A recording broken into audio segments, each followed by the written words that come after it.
Hello everyone, स्वागत है आपका एक बार फिर आपके अपने चैनल एस फॉर स्टडी में। आज की इस वीडियो में हम ये डिस्कस करने वाले हैं कि संविधान किसे कहते हैं और संविधान के क्या कार्य होते हैं। ठीक है, तो बिना टाइम वेस्टिंग हम अपनी वीडियो को स्टार्ट करते हैं। तो संविधान किसे कहते हैं, सबसे पहले प्रश्न तो यही होता है कि संविधान कहते किसको हैं। तो दोस्तों, संविधान को अक्सर नियमों के समूह के रूप में परिभाषित किया जाता है। यानी संविधान जो है वो क्या है, वो नियमों का समूह है। नियम होते हैं ना, नियम, कुछ नियम होते हैं, उन नियमों का समूह होता है। ठीक है, यानी संविधान ऐसी पुस्तक होती है जिसमें नियम होते हैं, जिसमें नियमों के समूह होते हैं। ठीक है, और संविधान जो है ऐसा दस्तावेज होता है, दूसरे रूप में भी इसको हम परिभाषित कर सकते हैं कि संविधान ऐसा दस्तावेज होता है जिसके द्वारा किसी देश में शासन व्यवस्था चलाई जाती है। हर देश का अपना संविधान होता है, आप जानते हैं। हमारा भारत है, भारत में भी अपना संविधान है। दक्षिण अफ्रीका है, दक्षिण अफ्रीका में भी अपना संविधान है। ठीक है, तो ये बहुत सारे देश हैं, सभी के पास अपना अपना संविधान है। तो संविधान में क्या होता है, संविधान में नियम होते हैं और उन नियमों के माध्यम से देश का शासन किया जाता है, देश पर शासन किया जाता है। उन नियमों के मुताबिक देश में कानून बनाए जाते हैं। बात वाज़ेह हो गई? ठीक है, बात समझ में आ गई। तो संविधान, और इसको हम तीसरी तरीके से भी डिफाइन कर सकते हैं कि संविधान ऐसी पुस्तक होती है जिसमें नियम पाए जाते हैं। ठीक है, तो ये संविधान की डेफिनेशन है। संविधान को हम एक डेफिनेशन के अंदर सीमित नहीं रख सकते।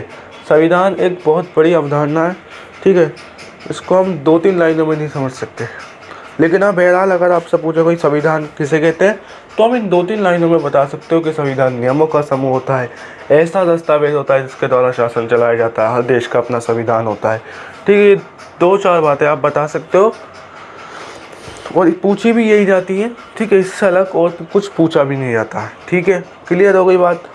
अच्छा, ध्यान देने वाली बात यह है, मैंने जैसे कि बताया कि एक ऐसी पुस्तक, मैंने पुस्तक भी बोला था अभी। ठीक है, तो पुस्तक तो लिखित में होती है, तो भाई पुस्तक तो लिखित होती है, उसमें लिखा हुआ होता है ना कुछ। लेकिन कुछ देश ऐसे भी हैं जिनके पास कोई ऐसा दस्तावेज है ही नहीं। जैसे इंग्लैंड के पास कोई ऐसी पुस्तक नहीं है जिसमें नियमों का समूह हो, लेकिन फिर भी उनके पास अपना एक संविधान है। फिर भी उनके पास अपना एक संविधान है। पता ये चला कि संविधान के लिए ये ज़रूरी नहीं है कि वो लिखित ही हो, पुस्तक में ही हो, नहीं, वो अलिखित भी हो सकता है। ठीक है, इंग्लैंड के माध्यम से पता लग गया कि वो अलिखित भी हो सकता है और लिखित भी हो सकता है। ये देशों के ऊपर डिपेंड करता है। देश लिखित बनाना चाहे तो लिखित बना ले, अलिखित बनाना चाहे तो अलिखित बना ले। ये देशों के ऊपर डिपेंड करता है। क्लियर हो गई बात? क्लियर हो गई? संविधान किसे कहते हैं? अच्छा, अब बात करते हैं संविधान के कार्य। संविधान के क्या कार्य होते हैं? तो बेसिकली कार्य का मतलब समझते हो, काम। ठीक है, संविधान क्या कार्य करता है? तो यहाँ पे ध्यान देने वाली बात यह है कि संविधान के कार्य क्या है। ठीक है, हर व्यक्ति होता है, उसके दिन से रात तक कुछ ना कुछ कार्य होते हैं। ठीक है, कुछ ना कुछ कार्य होते हैं। इसी तरीके से संविधान के भी कुछ कार्य हैं, या कह सकते हैं संविधान कुछ उद्देश्यों को पूरा करता है। संविधान वास्तव में कोई हल थोड़ी ना जोतता, संविधान वास्तव में कोई क्रिया थोड़ी ना कर रहा होता, कोई काम थोड़ी ना कर रहा होता, किसी के पास नौकरी थोड़ी ना कर रहा होता। यहाँ पे वाले कार्यों से मतलब नहीं है। यहाँ पे कार्य यानी कुछ उद्देश्यों को पूरा करता है संविधान।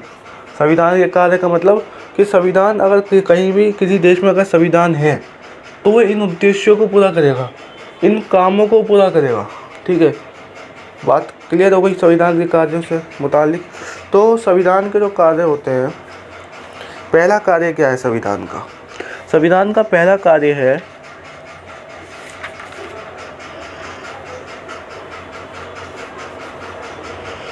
देखिए, संविधान का पहला कार्य क्या है? संविधान का पहला कार्य यह है कि समाज को नियमों का ऐसा समूह उपलब्ध कराए, नियमों का समूह उपलब्ध कराए जिससे समाज में रहने वाले लोगों के बीच क्या बन जाए, विश्वास बन जाए, आपस में कोऑर्डिनेशन बन जाए। फॉर एग्जांपल देखिए, मैंने आपको बताया नियमों का समूह होता है, यानी संविधान तो नियम है, नियमों का समूह ही है। तो संविधान क्या करता है, पहला काम ही उसका ये है कि समाज को नियमों का समूह उपलब्ध कराना, ठीक है, ताकि लोगों में विश्वास बना रहे। अब कैसे बनेगा देखिए, समझिए। देखिए, अगर मान लीजिए किसी देश में नियम नहीं होंगे, नियम नहीं होंगे यानी कि संविधान ही नहीं होगा, तो क्या होगा, हर व्यक्ति अपने आप को असुरक्षित महसूस करेगा। ठीक है भाई, जब नियम ही नहीं है, नियम है ही नहीं, ये नियम नहीं है कि अगर कोई चोरी करेगा तो उसे सज़ा दी जाएगी, ये नियम नहीं है वहाँ पे, तो क्या होगा, कोई चोरी करने से डरेगा, कोई चोरी करने से डरेगा नहीं भाई, वहाँ पे नियम ही नहीं है। अगर किसी ने मारा, अगर किसी ने किसी का मर्डर करा तो उसे कोई सज़ा नहीं होगी, ऐसा, ठीक है, नियम ही नहीं है वहाँ पे, यानी कि नियम ही नहीं है। जैसे हमारे यहाँ नियम होते हैं ना, हमारे यहाँ नियम होते हैं कि अगर किसी ने मर्डर करा तो उसे सज़ा होगी, तो एक नियम है, इसलिए कोई मर्डर नहीं करता।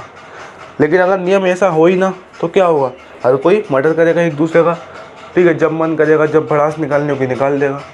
तो ऐसे क्या होगा, हर कोई अपने आप को असुरक्षित महसूस करेगा, ठीक है, उसका किसी के ऊपर विश्वास भी नहीं रहेगा, ठीक है, किसी दूसरे से बात भी नहीं कर पाएंगे वो, ठीक है, समाज वाले एक दूसरे को सपोर्ट भी नहीं कर पाएंगे।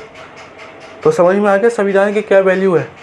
संविधान क्या करता है, संविधान हमें नियमों को उपलब्ध कराता है, नियमों का एक ऐसा समूह देता है हमें जिससे समाज के लोगों में विश्वास बना रहता है, समाज के लोगों में समन्वय बनी रहती है, कोऑर्डिनेशन बनी रहती है, ठीक है, वो आपस में फिर सपोर्ट करते हैं। ठीक है, क्लियर हो गई बात। पहला कार्य है ये।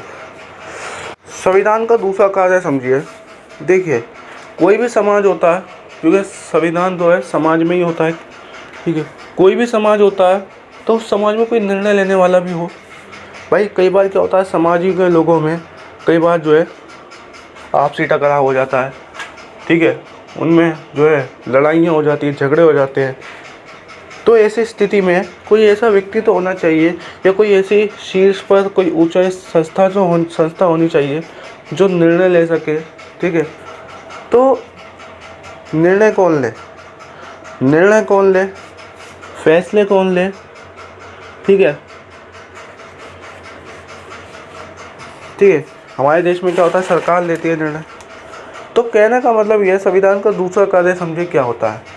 संविधान का दूसरा कार्य यह है कि वो ये स्पष्ट कर देता है, संविधान ये स्पष्ट कर देता है कि किसी भी समाज में निर्णय कौन लेगा, किसी भी समाज में फैसला कौन लेगा, किसी भी समाज में फैसला कौन लेगा। और इसी के साथ वो ये भी बताता है कि सरकार का निर्माण कैसे होगा, ठीक है, सरकार कैसे चुनी जाएगी, सरकार कैसे बनेगी, ये सारी बात संविधान हमें बताता है। संविधान में बाकायदा लिखी हुई है ये बात कि सरकार का निर्माण कैसे होगा, सरकार कैसे बनेगी, सरकार का चुनाव कौन करेगा, कौन निर्णय लेगा, किसके निर्णय की मान्यता होगी, सारी बातें हमारे संविधान में मिल जाएगी। तो इसलिए संविधान का दूसरा कार्य क्या है कि ये बताना कि अंतिम निर्णय या निर्णय कौन लेगा, ठीक है, यह निर्णय लेने का अधिकार किसको है और सरकार कैसे बनेगी, ये दूसरा कार्य है, ठीक है। अब मान लो किसी भी देश में सरकार बन गई, मान लो किसी भी देश में सरकार बन गई। अब उस सरकार ने क्या करा, कुछ ऐसे कानून बना दिए, कुछ ऐसे कानून बना दिए, कुछ ऐसे नियम बना दिए जो नागरिकों को खटक रहे हैं, नागरिकों को पसंद नहीं है। जैसे एग्जाम्पल के तौर पर किसी नागरिक को ये बोल दिया कि आपको ये गाना गाने की आज़ादी नहीं है, आपको वहाँ जाने की आज़ादी नहीं है, आपको ये करने की आज़ादी नहीं है, आपको ये करने की आज़ादी नहीं है। बहुत सारे एग्जाम्पल आप अच्छी तरीके से जानते हैं, ठीक है, मुझे बताने की ज़रूरत भी नहीं है। तो कुछ ऐसे एग्जाम्पल ये हैं, ठीक है।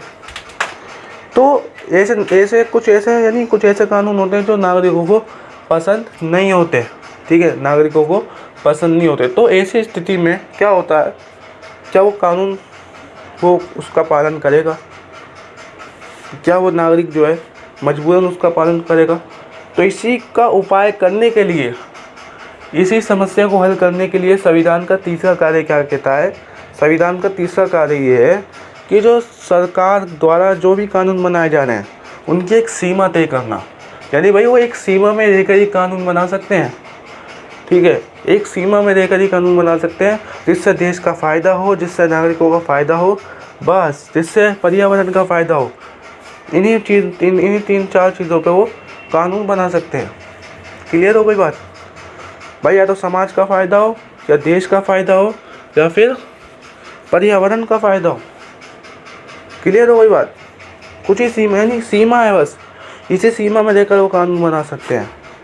ठीक है, अगर इस सीमा को तोड़ेंगे वो, तो अगले 5 साल बाद उन्हें हटा दिया जाएगा। तो यानी संविधान का तीसरा कार्य क्या है कि भाई जो भी कानून बनाए जा रहे हैं उनकी एक सीमा तय करना। ठीक है, उसकी सीमा तय की जा चुकी है। संविधान में बिल्कुल स्पष्ट है कि कौन से कानून लगाए जाएंगे। ठीक है, यानी कानूनों की एक सीमा तय कर दी गई है। ठीक है, और एक सीमा कैसे तय कर दी गई है? संविधान में मौलिक अधिकार दे दिए गए हैं। संविधान में व्यक्तियों को क्या दे दिए गए? मौलिक अधिकार दे दिए गए। ठीक है, अगर इनमें से किसी भी अधिकार का उल्लंघन होगा, किसी भी कानून के आधार पर, मान लीजिए कोई भी कानून बनाया सरकार ने और उसके आधार पर अगर मौलिक अधिकार का उल्लंघन हो रहा है तो वो कानून सर्वमान्य नहीं होगा। ठीक है, क्लियर? तो संविधान का तीसरा कार्य ये है। चौथा कार्य समझिए। अब चौथा कार्य कुछ ऐसा है, देखिए सरकार को ना संविधान ने कुछ शक्तियाँ प्राप्त की हैं। सरकार को कुछ थोड़ा सा मजबूती दी है, सरकार को थोड़ा मजबूत बनाया। अच्छा, उसे मजबूत क्यों बनाया? उसने संविधान ने सरकार को मजबूत इसलिए बनाया ताकि ये जो कोई भी जो मजबूत होता है ना, ठीक है, वो चीज़ उसके अंदर क्षमता होती है काम करने की। ठीक है, तो हमारे जो संविधान निर्माता थे उन्होंने भी यही सोचा कि जो हमारे सरकार होनी चाहिए वो कैसी होनी चाहिए? मजबूत होनी चाहिए, ताकि वो देश में फैली गरीबी को मिटा सके। ठीक है, देश में अन्याय हो रहा है उसको मिटा सके, देश की जो समस्याएं उनको मिटा सके, और देश को जो है, देश को क्या करे? ऊंचे लेवल पर लेके जाए।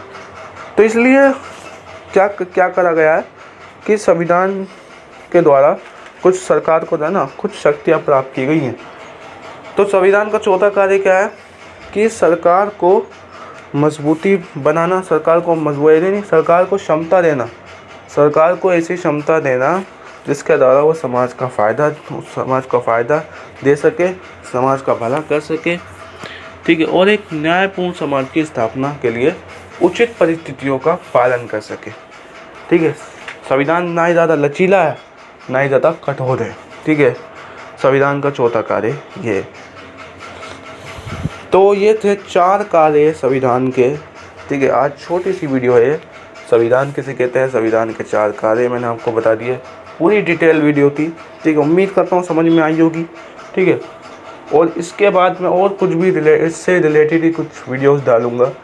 ठीक है, जैसे संविधान क्यों अपनाया जाना चाहिए, संविधान कितना प्रभावी होगा। ठीक है, संविधान से रिलेटेड और भी जो पॉलिटिकल साइंस के टॉपिक्स हैं उनसे रिलेटेड मैं सारी वीडियोस डालूंगा इसी चैनल पे। तो आप जल्दी से इस चैनल को सब्सक्राइब कर लें, और कोई भी प्रॉब्लम हो तो कमेंट करके पूछ सकते हैं। ठीक है, तो तब तक के लिए अलविदा।